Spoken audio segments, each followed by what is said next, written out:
Olá pessoal, tudo bem? Bom dia, sejam todos muito bem-vindos. Estamos aqui em mais um Be4U Podcast e o tema de hoje é infecções respiratórias. É o nosso primeiro podcast ao vivo, tá todo mundo tenso aqui. A gente já liberou o chat, pode fazer perguntas, os nossos profissionais vão responder vocês, tá bom? Para falar um pouquinho sobre esse tema, convidei um time muito forte aqui. A nossa nutricionista funcional, Débora Maia. Prazer mais estar com vocês, todos aqui, espero poder ajudar. Seja muito bem-vinda, Obrigada. Débora. A nossa físio cardiopulmonar, Marcela Galassi, seja muito bem-vinda, Má. Olá, bom dia. Tá vendo que eu tô um pouquinho, rouca, sofrendo aí das infecções respiratórias, mas bom dia, é um prazer estar aqui com vocês. Temos um exemplar com sintomas. Exatamente. A recém-chegada, doutora Hortência, seja muito bem-vinda, Hortência pediatra, vai estar acompanhando a gente com os atendimentos lá na Be4U a partir de hoje, né, Hor? Isso. Seja muito bem-vinda. Bom dia, obrigada, é um prazer estar aqui com vocês e agora na Be4U. Amém. Simbora. Gente, pra gente começar, eu vou pedir pra Marcela explicar um pouquinho pra gente quando não. O que são as infecções respiratórias, para quem não sabe nada, né, de onde ela vem, e quais são as idades, que mais sofrem com as infecções? A gente sabe que pode atingir todas as idades, mas a gente também sabe que tem dois públicos ali que sofrem um pouquinho mais, né? Explica um pouquinho. Então, as infecções respiratórias são todas as infecções que acarretam, desde aqui a parte nasal, dos nossos sinos, e aí desce traqueia e chega a parte pulmonar. O que a gente mais vê é que tem a faixa etária dos bebês abaixo de 6 meses, que daí é muito comum as bronquiolites, que é pelo vírus sincial respiratório, e também a faixa etária das crianças acima de 2 aninhos, que daí já começam a ir para a escola, então já começa a ter mais contato, 4 aninhos principalmente, e que aí a gente também vê que tem muita infecção respiratória. Geralmente as infecções respiratórias são mais cometidas por vírus, O mais conhecido é o vírus sincial respiratório, que é da bronquiolite, mas a gente tem outros tipos de vírus e também pode ser acometido por bactéria. Então, quando a gente vai para o pediatra sempre tem um outro olhar, a físio tem o olhar mais de reabilitação, do que a gente precisa fazer, e o pediatra sempre complementa, a gente, ou a gente complementa o trabalho do pediatra. Eu acho que é uma coisa que anda junto, porque eles vão olhar, às vezes, está tendo algum outros sintomas que requer que entre com alguma medicação. Mas geralmente é viral, então todo mundo fica desesperado. Eu sou mãe e sempre fico desesperada porque dá febre, a gente vê a secreção saindo e esverdeada às vezes, então assim a gente fica bastante preocupado. Mas é esperar o tempo da doença, que pode durar até 15 dias, que depois que vem a febre, vem o resfriado, aí pode começar uma tosse persistente, com bastante catarro, ou às vezes ela começa seca e acaba evoluindo para catarro. Então aí a tosse é o último sintoma, e que é ela quem vai perdurar mais. Às vezes o nariz já se resolveu, mas a tosse ainda está ali. As crianças também podem ficar afônicas, assim como os adultos. A gente vai falar mais de criança, mas isso também pode se estender para adultos.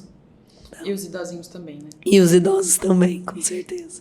Agora vai para pediatra, para ajudar as mamães aqui. Hortência, eu, como mãe, por exemplo, os primeiros sintomas, né? A hora que eu vejo que começa a sair uma aguinha no nariz, eu já, epa, temos alguma coisa aparecendo por aqui. Você tem, para as mães, né? A hora que começa a estar verde, amarelo, que horas que é a hora de eu buscar a ajuda do pediatra? Que horas que a gente entra com essa medicação? O que você pode contribuir nesse sentido para as mamães para poder ajudá-las? Ou tosse? Conta um pouquinho pra gente. É importante a gente lembrar, como a Mar já disse, que a principal causa, né, das infecções respiratórias é viral, né? Então, a principal causa é viral. Nós não temos para vírus uma medicação que vai curar, né? As doenças virais, elas são autolimitadas, então elas vêm, têm o seu curso ali, natural da doença, e vai resolver sozinho, né? O próprio organismo que vai combater esse vírus. A gente pode ajudar, né? Lavagem nasal, né? Eu sempre vou defender a lavagem nasal. Eu também. Mas ela fica como feliz. Nossa! Então, lavagem nasal é muito importante, não só quando a criança já está doente, mas como uma forma de prevenção. A lavagem nasal Ou seja, a gente pode fazer todos os dias? Todos os dias. Pode fazer parte da higiene, assim como escovar os dentes, né? Pode fazer parte da rotina ali da criança. E quando a criança já está doente, intensificar. Então, com mais frequência, né? Essa lavagem nasal. Lavagem nasal, xaropes naturais, né? Podem ajudar. Hidratação, muita água. A água ajuda muito, né? Então, uma hidratação é muito importante quando a criança já está com o quadro viral. E paciência, que vai melhorar. É sempre bom você ter um pediatra para chamar de seu, né? Porque senão, cada vez que a criança fica doente, cada vez que tem uma tosse, um resfriado, procura os atendimentos de emergência, cada vez vai ser um pediatra que vai te olhar, não consegue dar um segmento. Não vai conseguir ter um começo, meio e fim, né? Exato. Então, é importante você ter o pediatra para você chamar de seu ali, que acompanhe todo o quadro. Até porque... Posso perguntar uma coisa, Laura? Quando a criança, você não... Até pra Marcela. Quando você não consegue fazer a lavagem nasal, porque eu, na verdade, eu nunca consigo fazer com a minha filha. Gente, é um desafio. Eu falo que um dia eu vou aprender ainda. Mas o fato de não conseguir fazer a lavagem nasal, espirrar aquele sprayzinho de soro, funciona equivalente? Pode ajudar também? A lavagem nasal com ali com a seringa, né? O soro na seringa, sim, ela é um pouco mais eficaz do que o spray só, né? Pelo fluxo mesmo do soro ali, então ela é mais eficaz do que o spray. Pode ser o spray na rotina? Pode, mas a lavagem nasal é melhor. A lavagem nasal é melhor. Sim. E ela é pior para nós que estamos fazendo do que para a criança. A criança acostuma. Então, assim, se virar uma rotina, faço todos os dias, acostuma a criança. No começo é perrengue, é difícil, mas a criança acostuma. Tem criança que faz sozinha nela mesma, crianças maiorzinhas já aprendem, fazem sozinha. 2 vezes que eu tentei fazer, eu nunca consegui enxergar a água sair pela outra narina. Não, mas não tem problema. Não precisa sair. Não precisa? A criança pode engolir, não tem problema, entendeu? Então, às vezes não sai, mas ela engole e ela vai engolir a secreção e a secreção não tá mais ali. Então, não precisa sair pela outra narina. Entendi. O importante é que, assim, o spray, ele vai mais umidificar. Isso. Tá. Entendeu? Então, mesmo aquele em jato. Isso, mesmo em jato, ele vai umidificar. O fluxo dele não é suficiente para fazer a varredura de toda essa parte de seio nasal, paranasal, que é onde a secreção fica toda parada. Por isso que as crianças acabam evoluindo, né? Tipo, com febre, porque vai, né, um monte de célula inflamatória que vem aqui, vai acumulando. Então, o spray, é como se você espirrasse e ele viesse até aqui. Então, ele faz aquela limpeza só daqui. Entendi. Quando você usa o fluxo da seringa, por isso que eu falo, é muito mais barato e muito mais eficaz. Quando você usa o fluxo da seringa, então ela consegue, tipo, trazer e vai para a garganta, eles engolem, ou ela sai pela outra narina. Não tem necessidade de sair para outra narina. Quando você consegue acertar certinho, que daí você já vai praticando, do que no começo é difícil mesmo. Mas depois que você tem prática, você sabe como você posiciona a seringa, e aí você vê que sai do outro lado. Mas no Entendi. começo Então, não tem tem a questão problema. da posição da seringa para poder sair. Sim. Eu fiz tudo errado, mano. Existe uma seringa, gente. O soro também, depois você fala. Porque tem gente que compra um pote enorme Não, eu compro sempre do pequeno. Isso. Existe uma seringa também, que assim, não tem nada de patrocínio, tá? Mas é que a seringa é muito legal, que chama Nose Wash. Ela tem até um cachorrinho, um unicórnio e tubarãozinho na ponta. E essa seringa, ela te dá um fluxo, porque ela é bem molinha, então ela te dá um fluxo muito mais fácil. E ela tem 2 ponteiras. Uma ponteira que é mais afuniladinha, né? Mais pontiaguda. E uma ponteira que é que eu gosto mais de usar, que ela é redondinha. Então, você pode acoplar na narina Não gosto e de aí não machucar. vai machucar. Entendi. E aí você faz, né, a pressão. Lembrando que para bebês, né, então a gente eu acabo usando 10 ml no total. Então, para bebês abaixo de 1 ano. Então, eu acabo usando 5 ml de cada lado. E para crianças maiores, a gente pode usar 10 ml de cada lado. Cada lado. Pode-se fazer essa lavagem nasal em recém-nascidos também. Então, aí, a gente eu gosto de usar no máximo 5 ml. Então, põe 2 ml de um lado, 2 ml no outro, porque você vai ver que já é suficiente para sair do outro lado. Ou para, pelo menos, congestionar. Porque o bebê, ele ainda ele não consegue assoar. Né? Então, às vezes, fica paradinho aqui. O que é legal, muitas vezes, né? Tem aquele sugadorzinho.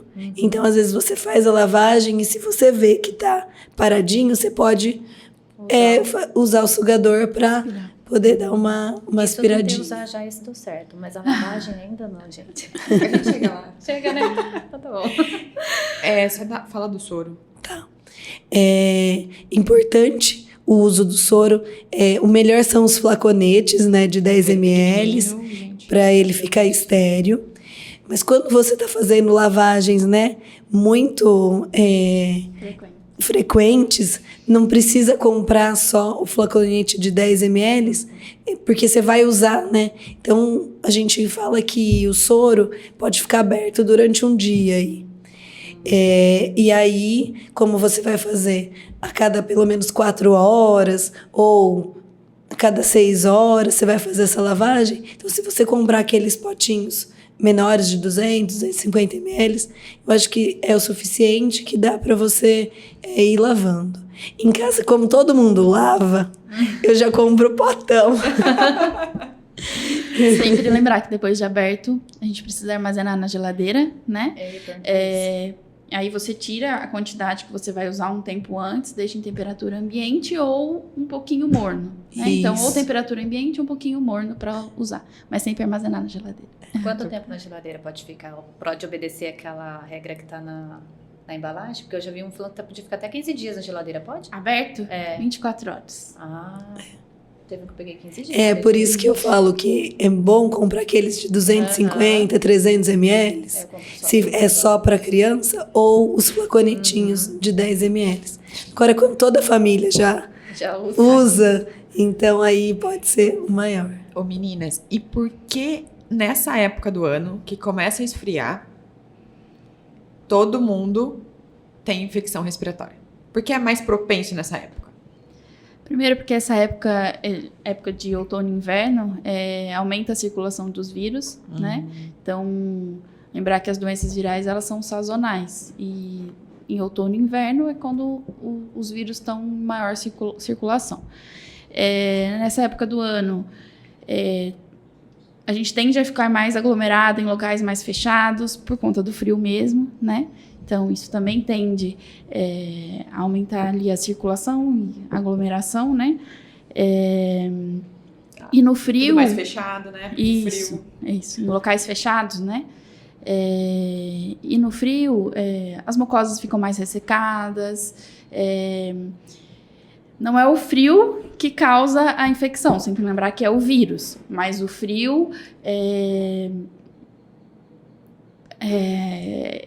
O frio, Não é ele propicia, né? Intensifica, mas é, né? isso, é Essa isso. palavra. Eu tava procurando também. É o frio propicia. As infecções virais, né? Débora, conta pra gente que você é nossa nutricionista materno-infantil, né? Uhum. E você segue a linha da nutrição funcional. Sim. Como você pode contribuir nesse tema importante com relação à imunidade? Como que a visão da nutrição funcional com relação a isso, a alimentação, como que a gente pode, através da alimentação, fortalecer a imunidade das nossas crianças? E também os adultos vão usar algumas dicas aqui, né, gente? Na verdade, não tem segredo em relação à alimentação mais imunidade. Em relação às crianças, na verdade, ela já começa a criar essa questão, iniciar, na verdade, os primeiros passos para o início da sua imunidade já dentro do útero da mãe. Uhum. Então, uma mãe que fez uma boa gestação, né, comeu comida de verdade, que fala que a gestante tem que comer comida de verdade, oferecer todos os nutrientes, fez uma boa suplementação também, até mesmo porque até mesmo na questão da formação pulmonar. A gente sabe que não é só ácido fólico, né?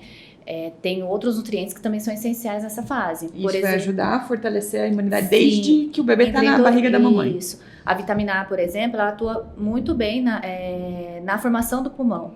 A partir lá da demanda de vitamina A, lá a partir dos 6 meses, mais ou menos, começa a ficar mais aumentada para isso. Só que, lógico, cada mãe precisa de aquela suplementação mais individualizada. Por isso que eu prezo muito essa questão da Por isso que a Nutri individualização. também pede... Exatamente. Mas depois, quando o bebê nasce, hoje estudos já comprovam que bebês amamentados pelo menos até os 4 meses têm menor chances, não que ele não vá desenvolver alguma doença respiratória, mas a recuperação dessa criança vai ser mais rápida, vamos dizer assim, entendeu? Porque não entrou outros tipos de alimento, porque o leite materno também vai contribuir para essa questão da imunidade.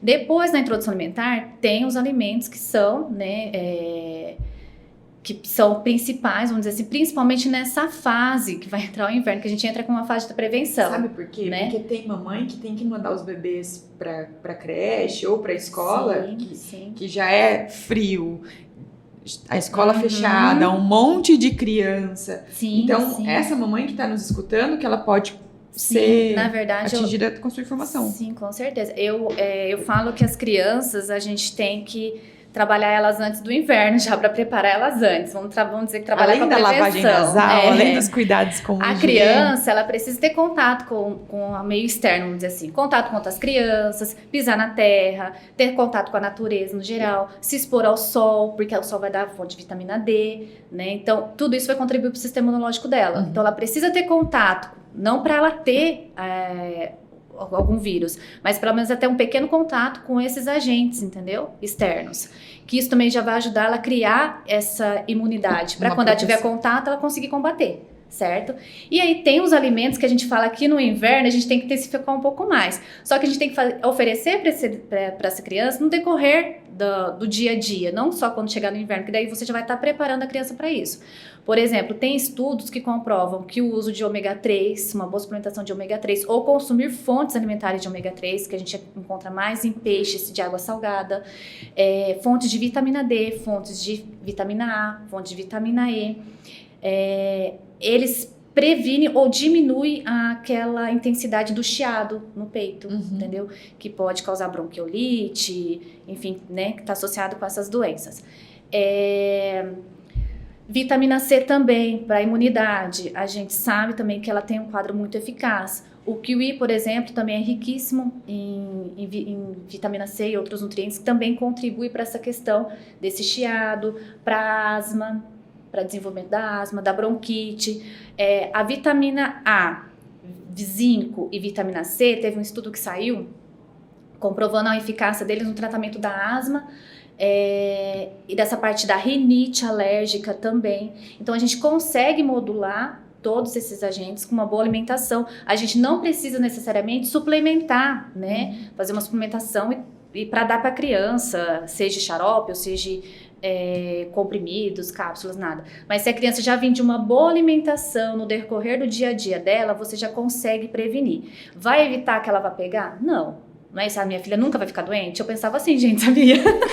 Se eu for impecável na alimentação... Nunca vai acontecer, né? Mas não é bem assim. Acontece que eles pega vírus, pega gripe, infecção de garganta. Só que o processo, se a criança vir de uma boa alimentação, uma rotina alimentar saudável, o processo dessa fase acaba sendo um pouco menor. E os sintomas não ficam tão atenuantes, não sei se é essa palavra. Eu acho legal isso, porque nós mães, a gente consegue ter mais ferramentas e não só ter a pediatra, fazer as lavagens nasais, mas assim, ter a nutricionista que eu posso suplementar se for necessário, se eu tiver uma boa alimentação, preparar as lancheiras com carinho, que a gente tá preparando um e-book, né? É verdade. De lancheira, porque eu acho muito importante não mandar, né? Eu sei que é prático e rápido, mas põe lá bolacha, eu e a Débora, a gente fica assim. É porque assim, gente, esses alimentos das lancheiras, eles têm um alto teor de açúcar. O açúcar também, ele tá envolvido nessa questão da imunidade, porque o consumo em excesso de açúcar acaba prejudicando a microbiota intestinal da criança, que daí atrapalha a absorção dos nutrientes. Daí a criança não vai absorver aquilo que ela precisa, né? Ou pelo menos não o ideal que seria. E com certeza o açúcar também é um alimento já pró-inflamatório. Então acaba acentuando mais ainda a inflamação. Tem estudos também sobre isso. Um estudo também comprova que o uso de probiótico, quando necessário, também é muito bem-vindo para essa questão do tratamento das doenças respiratórias. Porque tem bactérias, vamos dizer assim, ruins, que acabam acentuando mais os sintomas. E aí quando você coloca o probiótico, ela vai reequilibrar de novo essa flora intestinal, o que vai amenizando mais os sintomas e ajuda na recuperação do paciente, tá? Seja criança ou seja adulto, tá? Então, isso é bem interessante também. Mas eu só faço a gente só faz suplementação quando necessário, porque se a criança já consegue fazer uma alimentação adequada, não há necessidade de talvez já entrar direto com suplementação, entendeu? Vamos brincar de novo? Descasque mais... E desembale menos. A gente vai falar até todo mundo gravar bem. Hortência, pra mamãe que tá recorrente, exemplo, eu coloquei na escola, todos os meses minha filha está tendo crises, está com infecção respiratória. Eu opero, eu não opero, cadê meu pediatra pra me ajudar? Eu já tô lavando o nariz, eu tô levando... Tô nessa fase, viu? Eu lembrei de você. Tô nessa fase. Tô fazendo a alimentação correta. Você, como pediatra, eu sei que daí a gente caminha pra uma outra especialidade também, que talvez possa, né? Mas como que você pode falar com essas mamães? Dica que você pode dar? Acho que essa é uma das queixas mais frequentes no consultório de pediatria, né? Meu filho tá ficando muito doente, o que eu faço? Socorro! Mas a gente precisa lembrar que a criança, ela não nasce, né, com um sistema imunológico pronto, né? Isso ela vai adquirir ao longo dos primeiros anos de vida. Então, até os 5 anos, ela está mais propensa a pegar infecções comuns de criança mesmo, infecções virais, né? Principalmente até os 2 anos, mas até os 5 anos para esse sistema imunológico estar ali bem desenvolvido, né? Crianças menores de 1 ano ainda mais, e crianças que acabaram de entrar na escola. Então, o que a gente pode fazer? Aleitamento materno é o primeiro contato com anticorpos que essa criança vai ter, né? Então, o aleitamento materno é muito importante. Além do que ela já recebeu durante a gestação, né? Vacinação é muito importante, né? E, claro, ela ter contato com essas doenças ao longo dos primeiros anos de vida, isso também ajuda no desenvolvimento do sistema imunológico. Então, ela precisa desse contato, né? São quadros que deixam as mães aflitas, enfim, mas a criança precisa desse contato com esses agentes para desenvolver o sistema imunológico dela. Uma boa alimentação, né? É essencial.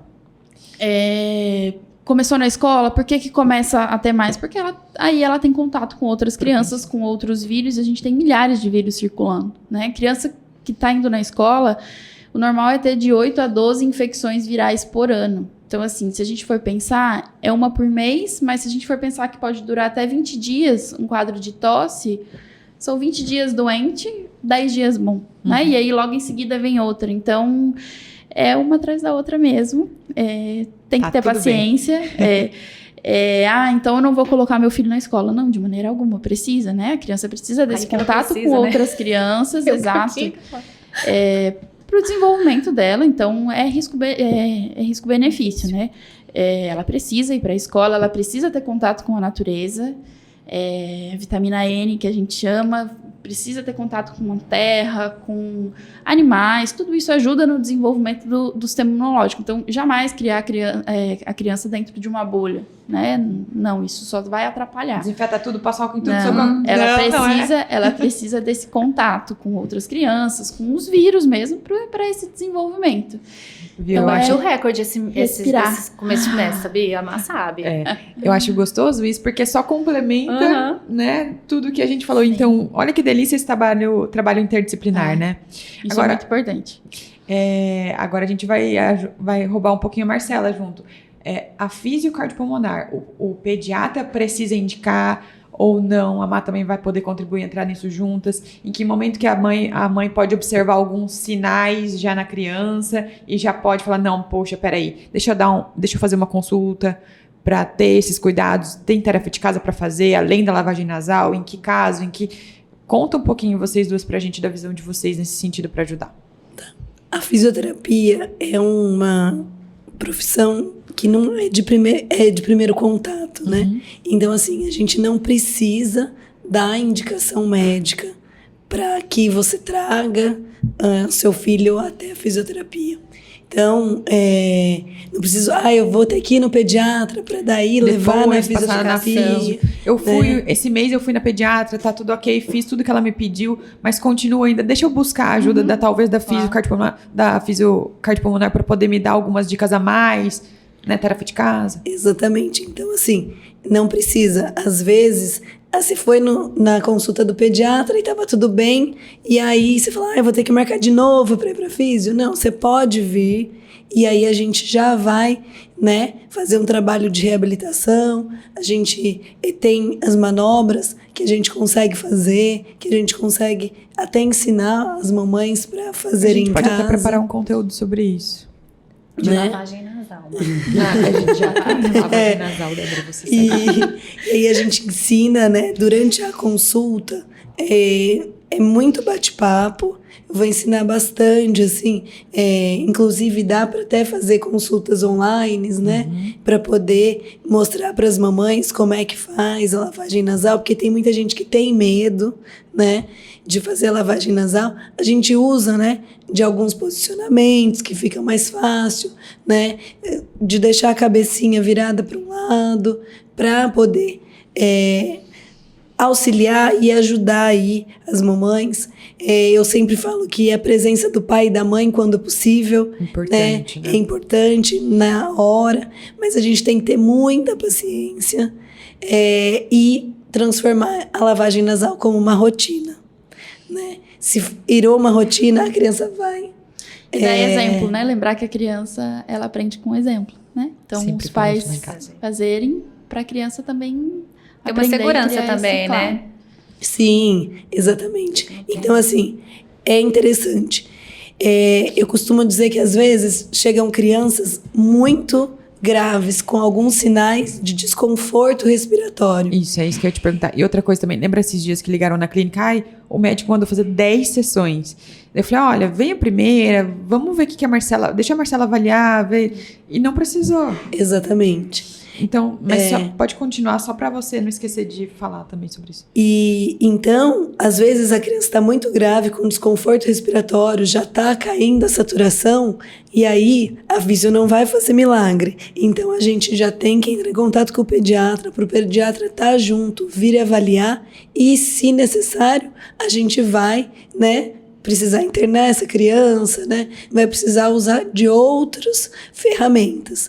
A gente tenta segurar o máximo em casa que a gente pode, fazendo físio, né? Fazendo pressão positiva, se necessário, né? Que é um aparelhinho que a físio utiliza, mas muitas vezes, né, não tem como, né? Então a gente precisa dessa ajuda. Então eu acho que assim, a gente trabalha sempre em conjunto, né? Eu falo, eu não existo sem você, né? Porque a gente tem que trabalhar em conjunto, por conta disso. Algumas sintomas de desconforto respiratório que é importante as mães ficarem muito atentas e que muitas vezes a gente já tem que entrar em contato com o pediatra quando está tendo tiragem de fúrcula, que a gente fala que é na respiração, a criança acaba afundando aqui, né? As costelinhas, quando elas ficam levantando muito, né? E a barriguinha afunda.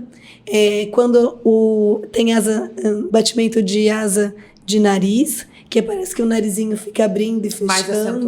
Mais acentuado. A gente até tem um vídeo na nossa página sobre isso. Temos um Reels explicando certinho. E temos também um Reels de lavagem nasal, né? Então, depois vocês quiserem conferir. E em relação à quantidade de sessões, né, de fisioterapia, geralmente os pediatras falam 10 sessões.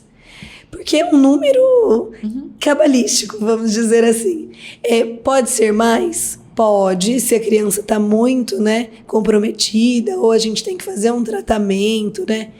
Principalmente crianças que têm doenças crônicas, ou crianças que já nasceram com essas doenças, né? Então, que tem problemas tanto cardíacos quanto pulmonares, aí a gente vai fazer esse acompanhamento.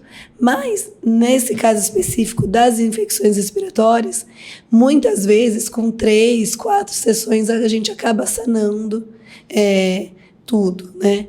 Então, a primeira sessão é mais para eu conhecer a criança, para a gente conversar com os pais, né, ensinar as coisas. Eu vou fazer o atendimento, mas aí tem a lição de casa, que os pais precisam continuar. E aí, depois, no outro dia, a gente pode realizar o atendimento novamente. E aí, quando a gente vai para um 3º, 4º dia, a gente vê que as crianças já estão melhores. Então, eu costumo dizer que, muitas vezes, a gente não tem esse conhecimento que a fisioterapia pode contribuir nessas questões respiratórias, e aí a criança fica sofrendo lá durante os 15 dias com o nariz super, a físio pode otimizar, né, Má? Exatamente. Eu falo que a físio pode ajudar as crianças a passarem por essas infecções com uma maneira um pouquinho mais leve, né, que daí a gente pode otimizar, exatamente, e amenizar os sintomas. Agora vai individual, só pra gente finalizar. Eu sei que a gente falou de tudo que a gente queria, né? Tudo que a gente programou. Eu vou fazer uma pergunta para cada um dar uma dica para as mamães, tá? Então, assim, se puder, deixe uma dica para as mães e pais da sua especialidade, para prevenção de infecção respiratória. Uma dica. Débora. Uma dica? Escolhe uma. De tudo que a gente falou, escolhe uma que você acha mais importante. Você vai roubar a minha, né?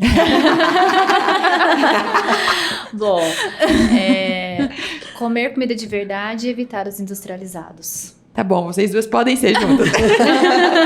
1, 2, 3 e... Lavagem nasal. Gente, e só mais uma. Pra vocês, do fundo do coração, assim, Débora primeiro, o que é saúde pra você? Saúde é ter uma qualidade de vida, a criança e o adulto estar bem dispostos, e comer bem, né, para você estar bem. Isso para mim é saúde. E você sabe que eu tô te olhando aqui, ainda mais sabendo o testemunho de vida que você tem, não é? De tudo que você já viveu e que você realmente... São longos 10 anos. Que você realmente sabe que a alimentação... faz a diferença. A determinação. Sim. Um dia a gente grava um testemunho da Débora. Sim, será um prazer gravar isso pra vocês. Faz total diferença na qualidade de vida. Inclusive, essa semana eu até... Não é paciente meu, mas faz parte desse grupo, né? Desses 10 anos. E ela realmente estava bem cabeça para baixo, querendo abandonar o tratamento. E eu falei para ela que não, que tem jeito. Eu sou um testemunho. Dá super certo. Como que a Hortência falou, a gente faz não é pelo que a gente fala, é pelo nosso exemplo. Exato. E quando eu te vejo, eu acho que você é um exemplo de que a saúde é depois de Deus, é claro, é a maior ferramenta que nós temos. Porque se a gente não tiver saúde, como que a gente vai ter disposição para trabalhar, para cuidar dos nossos filhos, para fazer o nosso melhor, né? Então a gente precisa cuidar desse templo que Deus nos deu aqui, para a gente estar bem para os outros também, né? E eu acho que a melhor forma isso é comendo de verdade, evitando os industrializados, né? Para ter qualidade de vida, né? Praticar atividade física, que tudo isso é um contexto. Isso mesmo. Marcela, o que é saúde para você? Para mim, saúde é felicidade. Porque quando a gente está feliz, né, a gente está saudável, a felicidade vem. Sim. Quando a gente vê nossos pequenos, né, às vezes a gente vê eles lá elétricos em casa, derrubando tudo, aqueles furacõezinhos, né? E aí você fala, nossa senhora, depois você tem que arrumar tudo isso. Ou você fica maluquinha, né? Não faz isso, cuidado e tal. Mas eles estão saudáveis. E aí, de repente, quando eles pegam alguma, né, infecção, né, e aí eles ficam mais prostradinhos, querem ficar na TV, a casa fica toda em ordem, mas eu falo assim, tô com saudade da bagunça. Exatamente. Queria que tivesse na bagunça aqui agora, né? Então, para mim, saúde é sinônimo de felicidade. Eles andam juntos ali, lado a lado. O que é saúde para você? Acho que além da ausência ali da doença, né? Que se a gente for na definição, saúde é a ausência de doença. Mas acho que é um bem-estar físico e emocional. Sim. Então, acho que tem que ser o conjunto, tudo estar bem. Muito bom. Deixa eu ver se a gente tem alguma pergunta. A dona Beth dando parabéns, Maria Elisa também, a Tamires participou conosco. Gente, eu acho que é isso. Nosso primeiro podcast ao vivo foi. Pode respirar. Respira fundo agora. Que seja o primeiro de muitos. Eu agradeço cada um de vocês por topar esse desafio comigo. A gente, de coração, também dá as boas-vindas para a Hortência, que é de Santa Cruz, foi para fora estudar e agora está voltando. Before é uma grande família, que você possa contar conosco não só para o trabalho, mas como família mesmo e união, viu? Obrigada. Estou muito feliz de fazer parte dessa família agora. Então, eu fui embora, mas o pezinho sempre ficou aqui. A Hortência foi igual eu, então, quando eu fui embora também. Fui pra fora, mas o pezinho tava aqui. Tava esperando pra voltar. Obrigada a cada um de vocês que nos ouviram, que deixaram um pouquinho do tempo de vocês para poder saber um pouco mais sobre saúde. A gente, como time Before You, espera sempre poder contribuir e fazer a diferença na vida de cada um de vocês. Muito obrigada. Obrigada. Obrigada, pessoal. Meninas. Tchau, tchau. Tchau, tchau.